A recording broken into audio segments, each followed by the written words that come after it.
Hi అండి, నమస్తే. Welcome back to Sunitha channel. చాలా రోజుల తర్వాత మీ ముందుకైతే వచ్చాను. చాలా రోజుల తర్వాత మీతో నేను కొన్ని విషయాలు షేర్ చేసుకోవాలనుకుంటున్నాను. ప్రస్తుతం యూట్యూబ్ ఓపెన్ చేస్తే మొత్తం కలకత్తా ట్రైనీ డాక్టర్దే వస్తుంది. ఆ అమ్మాయిది నిజంగా తలుచుకుంటేనే చాలా భయంకరంగా ఉంది. అసలు అన్నం కనుక ముందర పెట్టుకొని అమ్మాయిని తలుచుకుంటే అన్నం అయితే నోట్లో కూడా పోదు, అంత భయంకరంగా ఉంది. సమాజానికి సేవ చేసే ఆ డాక్టర్లని అంత క్రూరంగా చంపేస్తే నిజంగా ఇటువంటి వాళ్ళు చంపేసే వాళ్ళు అసలు ఇంక ఈ భూమి మీద ఉండి వాళ్ళకి మనుషులకి సమాజానికి ఏ రకంగా ఉపయోగపడుతున్నారని వాళ్ళు ఇంకా బతుకున్నారో అర్థం కావట్లేదు. ఆ అమ్మాయిని అంత క్రూరంగా చంపాల్సిన అవసరం వాళ్ళకి ఏముండేనో కూడా తెలియడం లేదని. నిజంగా అమ్మాయిలను ఆ రకంగా హింసించడం ఎందుకు, చంపడం ఎందుకు? కని పెంచి పోషించిన తల్లిదండ్రులు ఏమైపోవాలి ఆ పిల్లకి? అసలు ఎంత బాధపడి ఉంటుంది. తను డాక్టర్ చదవాలని ఎంత అనుకుని ఉంటుంది. తను సమాజానికి సేవ చేయాలని, తను ఎంతోమంది రోగులను బాగు చేయాలని ఎంత అనుకుని ఉంటుంది. ఆశలన్నీ ఆడి ఆశలు అయిపోయినాయి. అసలు ఈ మృగాలు ఆ అమ్మాయి మీదకి వెళ్తున్నప్పుడు ఆ అమ్మాయి ఉండడమే ఒంటరిగా ఉండి నైట్ డ్యూటీ చేస్తుంది. నైట్ డ్యూటీ చేస్తున్నప్పుడు అలా సడన్గా ఎవరో ఒకరు ఎంట్రీ అయ్యి ఆమె మీదకి అలా అత్యాచారానికి ఆమె తన మీద పడితే తను ఏం చేస్తుంది, ఎంత బాధపడిపోతుంటుంది. ఎవరికి ఆ సమయంలో ఫోన్ చేస్తుంది, ఎవరిని రమ్మని చెప్తుంది. నా కేకలు పెడితే ఎవరైనా వస్తారేమో అనుకుంటే ఆ నోట్లో కూడా కనీసం గట్టిగా అరిస్తే ఎవరన్నా వస్తారేమో అనుకుంటే అరవకుండా కూడా నోట్లో బట్టలు గుక్కి సౌండ్ రాకుండా అమ్మాయిని ఎంత చిత్ర హింసలు పెట్టింటారంటే నిజంగా తలుచుకుంటేనే ఎంత భయంకరంగా ఉందంటే ఎందుకు ఇంత అమ్మాయిని ఇంత క్రూరంగా చంపే అవసరం ఏముంది? వీలైతే మీకు ఒక 10 పెళ్ళిళ్ళు చేసుకోండి, ఒక 20 పెళ్ళిళ్ళు చేసుకోండి, ఇష్టంతో ఏమన్నా చేసుకోండి. ఇష్టం లేకుండా భార్యనైనా, ఫ్రెండ్నైనా, గర్ల్ ఫ్రెండ్ అయినా, ఎవరినైనా కూడా టచ్ చేసే చాయిస్ కూడా మీకు అనవసరం అసలు. అంటే వాళ్ళ అనుమతి లేకుండా మీరు ఎలా అమ్మాయిని అంత హింసించగలుగుతారు చెప్పండి? ఇది ఎంత పాపం, ఎంత ఘోరం. మీరు ఇంకా భూమి మీద ఇక్కడే బతుకుంటారు అనుకుంటున్నారా? 1000 సంవత్సరాలు ఇట్లా అమ్మాయిలను అందరినీ చంపేయడమే మీ ఉద్దేశమా? ఇంకా చంపిన తర్వాత ఇంకా నన్ను ఏమైనా చేసుకోండి అని అంటారు. మీరు అసలు ఎంత క్రూరమైన మృగాలంటే అంత మృగాలు. అందరూ కాదండి, అందరు మగవాళ్ళు కాదు. చాలామంది ఆ అమ్మాయి మీద చాలా మంచి కామెంట్స్, అంటే చాలా మంచి ఫీడ్బ్యాక్ కూడా ఇస్తున్నారు. అలా చంపడం చాలామంది అబ్బాయిలు కూడా డైజెషన్ చేసుకోలేకపోతున్నారు. మరి ఇవన్నీ ఈ కలియుగంలో ఎందుకు పుట్టామా అనిపిస్తుంది నిజంగా. ఆ దేవుడు అనేటోడు ఉంటే ఈ సృష్టినే మార్చేస్తే బాగుంటుందేమో అనిపిస్తుంది. అందరినీ మొగజాతినన్నా లేదా అందరినీ ఆడజాతినన్నా పుట్టిస్తే అయిపోతుంది. ఇంకా ఎందుకు అని అంటే అది అంత క్రూరంగా చనిపోకపోవచ్చు, కనీసం జెండర్ వేరైపోతే కనీసం. ఇంత ఘోరంగా అసలు ఎక్కడా చూడలేదండి. మన తెలంగాణలో కూడా నిజంగా శంషాబాద్ ప్రాంతంలో ఆ ప్రియాంక రెడ్డి దిశను చంపినప్పుడు కూడా ఘోరం అసలు. అప్పటికీ కూడా నేను వేరే స్కూల్లో వర్క్ చేస్తున్నాను. చాలా మంది పిల్లలు అసలు లెసన్స్ కూడా సరిగ్గా వినలేదు. మేడం ఆమెనే గుర్తుకొస్తుంది అని.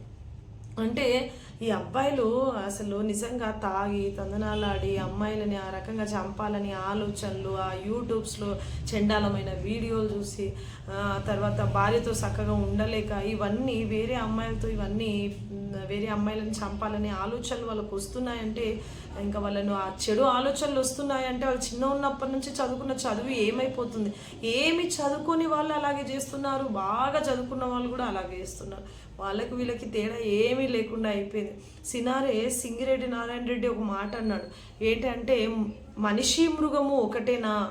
ఒకటి కాదు, మనుషులు వేరు మృగాలు వేరని చెప్తున్నాడు. కానీ ఇప్పుడు నిజంగా దాన్ని పూర్తిగా మార్చే అవసరం ఉంది. మనిషి మృగం ఒకటే అయిపోతున్నారు, అందరూ మనుషులు కాదు. ఇలా అత్యాచారాలు చేసి అమ్మాయిని పాడు చేసి అతి క్రూరంగా చంపేసిన మనుషులు ఉన్నారు చూడండి, వాళ్ళు అసలు మనుషులే కాదు, మృగాలు. వాళ్ళ ఆలోచనలు మృగం. అసలు జంతువులు కూడా చాలా, అవి జంతువుల దగ్గరికి మనం వెళ్తేనే అవి మనల్ని చంపేస్తున్నాయి. పామైనా, పులైనా, నక్కైనా, ఎలుగుబంట అయినా, సింహమైనా, ఏదైనా కూడా చూడండి, మనం వెళ్ళి బై మిస్టేక్లా దాని కాళ్ళ దగ్గర పడితే అది ఆహారం ఏమో అనుకొని మనల్ని చంపి తినేస్తుంది. ఆ వీడియోలు చూసి మనం బాధపడుతున్నాం, అయ్యో పులులు సింహాలు ఇలా చంపాయే అని. అంతేగాని నిజంగా అవి మన దగ్గరకు వచ్చి అడవుల్లో నుంచి తప్పిపోయి మన దగ్గరకు వచ్చి ఊర్లోకి వచ్చి ఇంట్లోకి వచ్చి మనల్ని ఏం పిక్క తింటలేవు కదా. మరి అలాంటప్పుడు అవి ఎంత గొప్పవి అనుకోవాలి. అవి వాటి ధర్మం అవి చక్కగా నెరవేర్చుకుంటున్నాయి. ఇక్కడ మనుషులు మాత్రం అలా లేరండి, మృగాల కంటే ఘోరంగా తయారైపోయారు. అసలు ఆడపిల్లల్ని బయటికి పంపించాలంటేనే భయం వేస్తుంది. మా పిల్లలు కూడా ట్యూషన్కి వెళ్తారు, వచ్చినంత వరకు భయం భయం అనిపిస్తుంది, కొంచెం లేట్ అయినా భయం అనిపిస్తుంది, ఏమైందో ఏమైందో అని భయం వేస్తుంటుంది.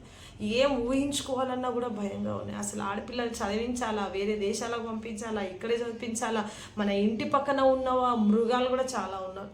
చాలామంది చిన్న పిల్లల కాడ నుంచి వృద్ధుల వరకు అసలు ఆడపిల్లలు అంటే ఒక చులకన భావం అయిపోయింది, వాళ్ళని వదలట్లేదు. అసలు చిన్న పసిపాప ఎన్ని చూడట్లేదండి. మనం తెరపైన కనిపించేటివే మనకి ఎక్కువగా ఉన్నాయి. అంటే మనకి ఇలా పెద్ద పెద్దవి మాత్రం బాగా కనిపిస్తుంటాయి మీడియాలుగా, కానీ కనిపించనివి ఎన్ని జరుగుతున్నాయి. ఎంతమంది అమ్మాయిలను, పిల్లల్ని, విద్యార్థులని, స్కూల్ పిల్లల్ని, కాలేజ్ పిల్లల్ని, హాస్టల్లో ఉండే వాళ్ళని, పేదవాళ్ళని, తర్వాత ఎంతమంది అమ్మాయిలను చంపి బావుల్లో వేయడము, చెరువుల్లో పడేయడము, తర్వాత పాతి పెట్టడము, అసలు ఎంత ఘోరంగా చేస్తున్నారో బాబు. అసలు చి అసలు మాట్లాడడానికి కూడా మాటలు రావట్లేదు, అంత బాధగా అనిపిస్తుంది. రేపు వాళ్ళకే జరగవచ్చు, రేపు మన పక్కనే జరగవచ్చు, ఎవరికైనా జరగచ్చు అండి. ఇలాంటివి ఆపాలి అని అంటే అందరము కృషి చేస్తేనే ఇలాంటివి ఆగిపోతాయి. ఫస్ట్ ఈ యూట్యూబ్లో వచ్చే ఈ చండాలమైన వీడియోలు ఉంటాయి చూడండి, అవి బ్యాన్ చేయాలి ఫస్ట్. ఇవన్నీ బ్యాన్ చేసేయాలి. అదేంటి గంజాయి, సారాయి ఇలాంటివి కూడా బంద్ చేస్తే బెటర్ ఏమో. అలాంటి వాటి వల్ల కుటుంబాలే నాశనం అయిపోతున్నాయి, చాలా కుటుంబాలు నాశనం అయిపోతున్నాయి. ఇట్లాంటి మనుషులని ఇట్లా అత్యాచారాలు చేసి అమ్మాయిలను చంపే వాళ్ళు ఉంటారు చూడండి, వాళ్ళకి ఎట్లాంటి శిక్ష వేయాలంటే నిజంగా అమ్మాయిని అత్యాచారం చేస్తుంటే అమ్మాయి ఎంత వేదన పడి ఉంటుంది, ఎంత బాధపడి ఉంటుంది, అసలు ఎంత అది తలుచుకుంటేనే భయంకరంగా ఉంది.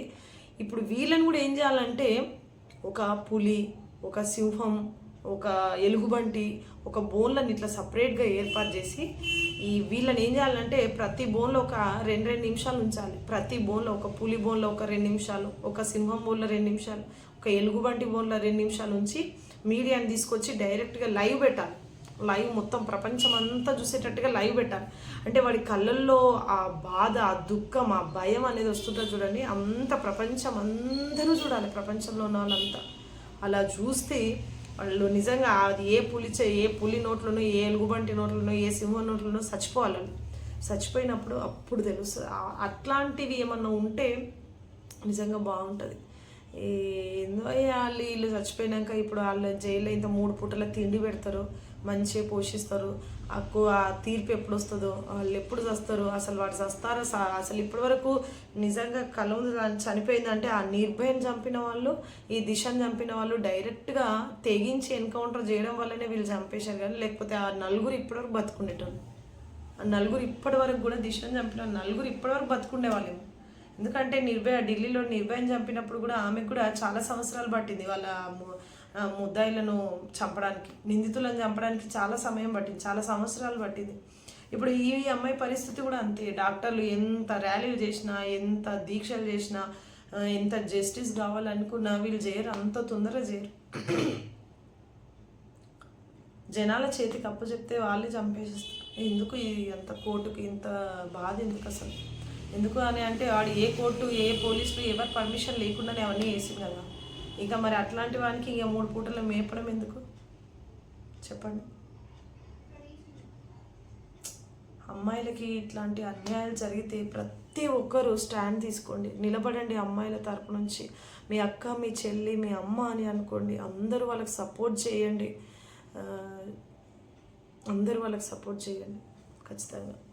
చాలామంది సినీ ఇండస్ట్రీలో ఉండే వాళ్ళు కూడా ఇట్లాంటి విషయాలపైన ఎక్కువగా మాట్లాడితే చాలా వరకు చాలా మంచిగా ఫేమస్గా ఉన్నవాళ్ళు, ఇండస్ట్రీలో ఉన్నవాళ్ళు కనుక ఇలాంటి అత్యాచారాల గురించి వీటి గురించి మాట్లాడితే ఇంకా ఎక్కువగా మీ ఫ్యాన్స్ అన్న చాలా బాగుంటారు, మెచ్చుకుంటారు. ఇండస్ట్రీలో ఉండేవాళ్ళు, పొలిటీషియన్స్ కూడా వీటి మీద కొంచెం రియాక్ట్ అయితే బాగుంటుంది. వాళ్ళు కూడా ముందుకొచ్చి మాట్లాడాలి. మాట్లాడినప్పుడు ప్రజల్లో ఒక మంచి భావన అనేది కలుగుతుంది. అంటే సినిమాలు తీయడమే కాదు, అంటే చాలా విషయాలను సినిమాల ద్వారా మనం నేర్చుకుంటాం. మంచి నేర్చుకుంటాం, చెడు నేర్చుకుంటాం. మంచి ఎవరైనా, ఏ డైరెక్టర్స్ అయినా అందులో ఏదో ఒక నీతి, ఏదో ఒకటి తెలుసుకోవడానికే తీస్తారు. కాబట్టి ఇక్కడ అన్యాయం సమాజంలో ఏ అన్యాయం జరిగినా కూడా మీరు కూడా కొంచెం స్టాండ్ తీసుకొని నిలబడితే చాలామందికి ఉపయోగపడుతుంది. అలాంటి వాళ్ళకి ఒక ఇన్స్పైర్గా ఉంటారు. అంటే నిజంగా వీళ్ళే వచ్చి మాట్లాడుతున్నారు. ఈరోజు చాలామంది సామాన్య ప్రజలు యూట్యూబర్స్, చిన్న చిన్న యూట్యూబర్స్, నేనైతే చాలా చిన్న యూట్యూబర్, అంటే 700 కంటే ఎక్కువ లేవు సబ్స్క్రైబ్స్. ఇప్పుడు ఏదో నాకు సబ్స్క్రైబ్ పెరగాలని, ఇంకేదో చేయాలని నేను వీడియోలు తీయట్లేదు. కెమెరా ముందర మాట్లాడాలంటే కూడా అదోలా అనిపిస్తుంది.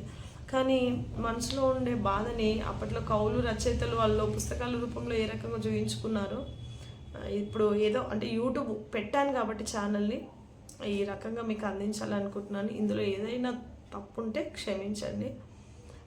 ఆడపిల్లల పక్షాన నిలబడండి. అన్నలుగా, తమ్ముళ్ళుగా, తోబుట్టులుగా ఉండండి. మనం చిన్నప్పుడు నేర్చుకుంటాం, భారతదేశం నా మాతృభూమి, భారతీయులందరూ నా సోదరులు, నేను నా భారతదేశాన్ని ప్రేమిస్తున్నాను, ప్రతి ఒక్కరిని అన్న తమ్ముడిగా భావిస్తాను, అలాగే జంతువులను ప్రేమిస్తున్నాం, ఇవన్నీ అనుకుంటాం. అవి చెప్పినంత వరకే, అది ఆచరణలో మాత్రం లేదు.